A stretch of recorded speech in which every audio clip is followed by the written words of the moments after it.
기초생활수급자가 차를 사면 바로 자격이 박탈된다? 뭐 이렇게 생각하시는 분들 정말 많으시죠? 근데 그거 사실과 다른 오해일 수 있습니다. 오늘 제가 그 오해 아주 시원하게 풀어드릴게요.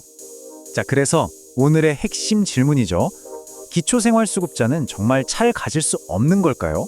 몸이 아프거나 일을 해야 해서 이동이 꼭 필요한데도 무조건 포기해야만 할까요? 결론부터 딱 말씀드릴게요. 수급자는 차 못 가진다. 이거 잘못된 정보입니다. 네, 틀린 말이에요.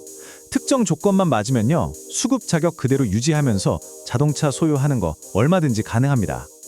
자, 그럼 지금부터는 도대체 어떤 조건을 만족해야 하는지 그 규정들을 제가 하나하나 꼼꼼하게 짚어드릴게요.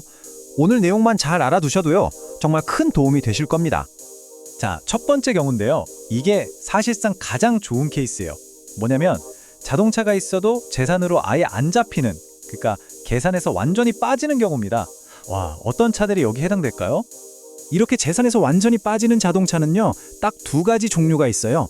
하나는 장애가 있는 분들의 이동을 돕는 차, 그리고 또 다른 하나는 생계를 위해 꼭 필요한 이른바 생업용 자동차입니다. 먼저 장애인 사용 자동차부터 볼게요. 조건이 몇 가지 있는데요. 일단 배기량이 2000cc 미만이어야 하고요. 그리고 중증 장애인으로 등록된 분이 직접 이동수단으로 쓰는 차여야 합니다.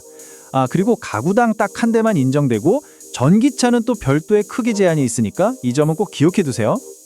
다음은 생업용 자동차. 이것도 비슷해요. 2000cc 미만 승용차거나 아니면 뭐 트럭이나 밴처럼 정말 일하는 데 꼭 필요한 차여야 해요.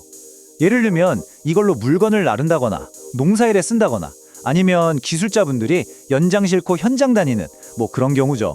말 그대로 소득 활동에 직접 써야 한다는 게 핵심이고요. 이것도 역시 가구당 한 대만 인정됩니다. 자, 이제 두 번째 케이스로 넘어가 볼게요. 이건 앞선 경우처럼 재산에서 아예 쏙 빠지는 건 아니에요. 하지만 수급 자격에 미치는 영향이 거의 없는 일반 재산으로 쳐주는 경우입니다. 아마 많은 분들께 이게 가장 현실적인 방법이 될 거예요.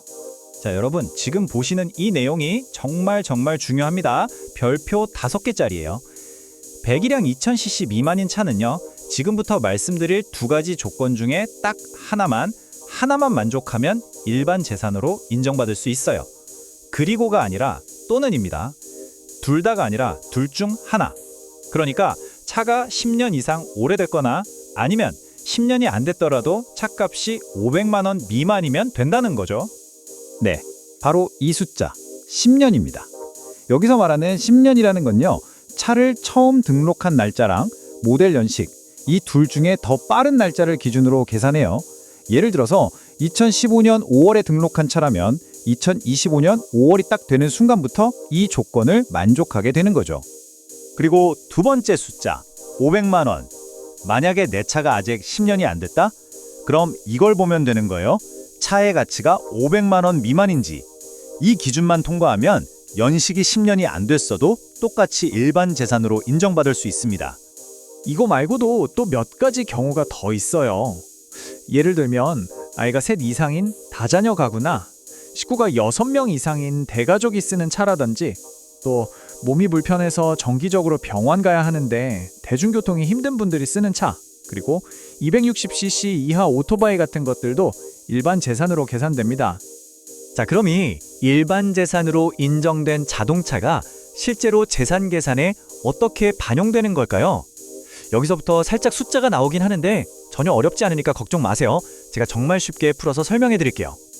여기서 가장 중요한 개념이 바로 기본재산액이라는 건데요.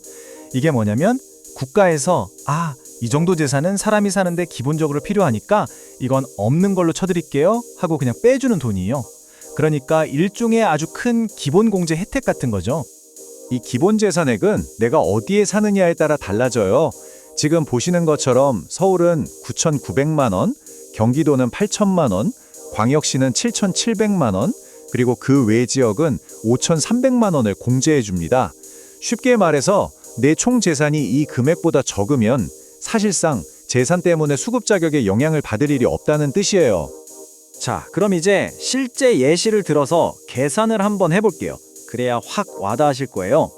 여기 다른 재산은 하나도 없고 빚이 2천만 원 있는 분이 있다고 쳐볼게요. 이분이 500만 원짜리 10년 넘은 중고차를 한 대 샀어요. 그럼 어떻게 될까요? 계산은 아주 간단해요. 일단 자동차값 500만 원이 재산으로 플러스 되겠죠. 하지만 재산을 계산할 땐 빚, 그러니까 부채 2천만 원을 빼주거든요. 자, 그럼 500만 원에서 2천만 원을 빼면 얼마죠? 그렇죠. 오히려 마이너스 1,500만 원이 됩니다. 결론은 아주 명확하죠. 500만 원짜리 차를 샀는데도 순자산이 마이너스니까 수급 자격에는 아무런 정말 단일도 부정적인 영향이 없는 겁니다. 이래서 재산 따질 때 부채가 얼마나 중요한지 알 수 있는 거죠. 자, 이제 거의 다 왔습니다. 마지막으로 실제로 자동차를 사기 전에 꼭 반드시 기억하셔야 할 중요한 주의사항 몇 가지만 딱 짚어드릴게요. 이것도 정말 중요합니다. 4가지 꼭 기억해 주세요. 첫째, 이 모든 기준은 나 한 사람이 아니라 우리 가족, 즉 가구 단위로 적용된다는 거. 둘째, 한 가구에서 가질 수 있는 차는 최대 2대로 제한될 수 있다는 점. 셋째, 특히 생업용으로 인정을 받으려면 나 진짜 이 차로 일해요 라는 걸 증명해야 할 수도 있어요. 마지막으로 이런 규정들은 언제든 바뀔 수 있으니까 항상 최신 정보를 확인하는 습관을 들이시는 게 좋습니다. 자, 그럼 오늘 내용의 핵심만 딱딱 정리해 볼게요. 첫째, 수급자도 자동차 가질 수 있다? 네, 가능합니다. 둘째, 가장 좋은 건 장애인용이나 생업용처럼 아예 재산에서 빠지는 차.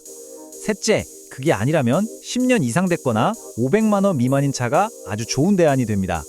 그리고 마지막으로 제일 중요한 거, 차값만 보지 말고 내 빚까지 포함한 진짜 내 재산, 즉 순자산이 얼마인지를 따져보는 게 핵심입니다. 자, 이제 규칙은 다 배우셨습니다. 이 정도면 내 상황에 맞는 차가 어떤 것일지 머릿속에 대충 그림이 그려지시죠? 하지만 정말 중요한 마지막 단계가 남았습니다. 어떤 차를 살지 마음을 정했더라도 덜컥 계약부터 하시면 절대 안 돼요. 구매하기 전에 반드시 가까운 주민센터에 직접 가시거나 아니면 보건복지상담센터 국번 없이 129번으로 전화해서 제 상황이 이런데 이 차를 사도 괜찮을까요? 하고 최종 확인을 꼭 받으셔야 합니다. 이게 가장 안전하고 확실한 방법이에요.